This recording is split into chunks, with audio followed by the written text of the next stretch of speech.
The breach didn't happen because of zero-day malware. It didn't happen because of nation-state actor using advanced tactics. It happened because someone still had access they shouldn't have. Maybe it was a former employee, a contractor whose engagement ended months ago, or a shared admin account because everyone uses it because it's easier.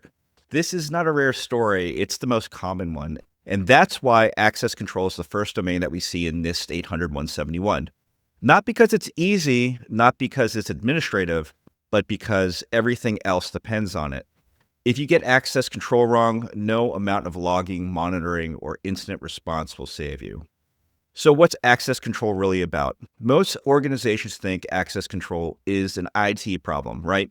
Accounts, groups, permissions, Active Directory, VPN, but that's only part of it. Access control is fundamentally about trust. Who do we trust to access our systems? What do we trust them to access? When does this trust expire? And how do we prove that trust is still valid? NIST 800-171 doesn't care whether you use Microsoft, Google, Okta, or something homegrown. It cares whether access is intentional, justified, enforced, and reviewed. That distinction matters, especially during audits. Why access control fails in the real world? Most access control failures don't come from malicious intent. They come from operational shortcuts. Here's what we see repeatedly. Shared accounts because onboarding was rushed. Admin access granted temporarily and never removed. Contractors reusing credentials across engagements. MFA enabled but not enforced everywhere. Access reviews documented but never actually performed. On paper, everything looks fine. In reality, access grows over time and never contracts. NIST 800-171 exists specifically to stop that slow erosion of control. Before we talk about controls, it's important to understand intent. The access control domain in the NIST 800-171 is designed to prevent unauthorized lateral movement within a network or enclave, accidental exposure to controlled unclassified information, insider threats, both malicious and unintentional, persistence of access beyond business need, and the inability to trace actions back to a unique individual. If you can't confidently answer who had access to this system on this date and why, you don't have access control, you have access chaos. And this is where many programs quietly fail. Access control sits at the intersection of IT, security, HR, operations, and leadership. When these groups are misaligned, gaps appear. For example, HR offboards somebody, but IT isn't notified immediately. Or a manager approves access without understanding scope. Or leadership overrides security just this once for speed. And finally, no one owns access reviews because it's just administrative. NIST 800-171 assumes governance exists, not just the tools. Without clear ownership, even the best technology will fail. So the NIST 800-171 access control domain consists of 22 requirements. But reading them line by line misses the point. Instead, think of them in 4 conceptual buckets. The first bucket is who can access the system. This includes user identification that is unique, that there are no shared or anonymous accounts, and that authentication mechanisms are tied to individuals. If multiple people use the same account, accountability is not possible. The second bucket is what they are allowed to access. This is where the least privilege lives. It's not they might need it someday, but they need this to perform their current role. Permissions should reflect job function, not convenience. The third bucket is when and how access is used. Access should be limited to required systems, enforced through technical controls, and logged and monitored. Remote access, privilege access, and external connections all carry higher risk, and NIST treats them accordingly. The fourth bucket is how access is reviewed and removed. This is the most overlooked area. Access must be reviewed periodically, revoked when no longer needed, and updated when roles change. If access is never reviewed, it will always be wrong. So Why is least privilege so hard to implement? Least privilege sounds simple.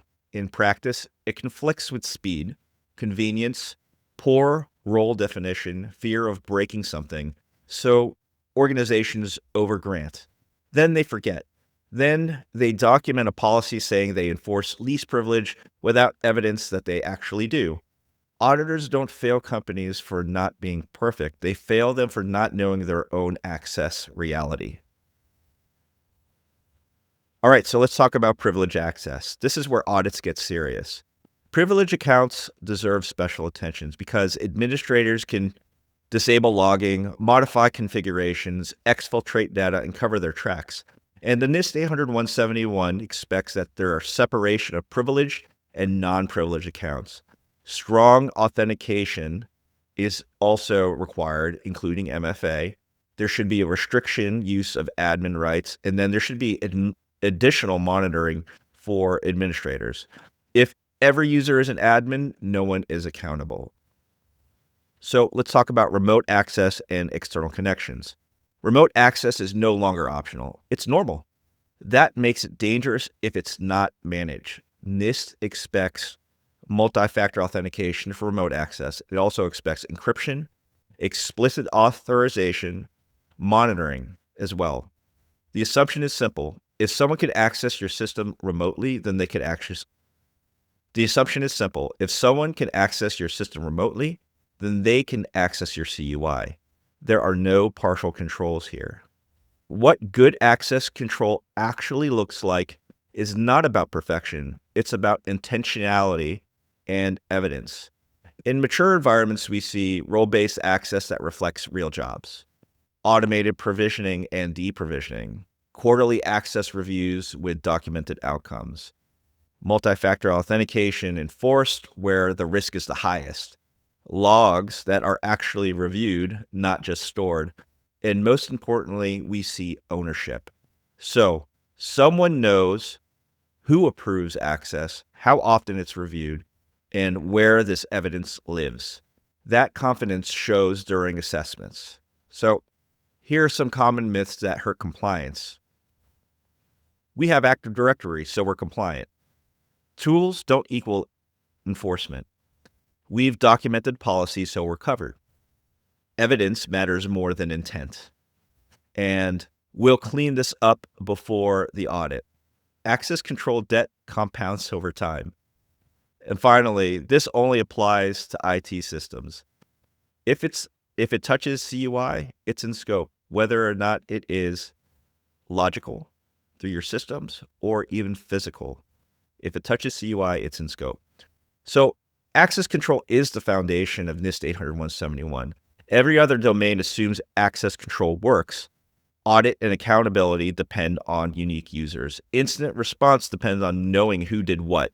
Configuration management depends on control changes. Risk assessment depends on understanding exposure. If access control is weak, every domain is built on sand. So final thought here is access is a business decision. Access control is not about saying no. It's about saying yes, intentionally, temporarily, and with accountability. Organizations that succeed with NIST 800-171 understand this early.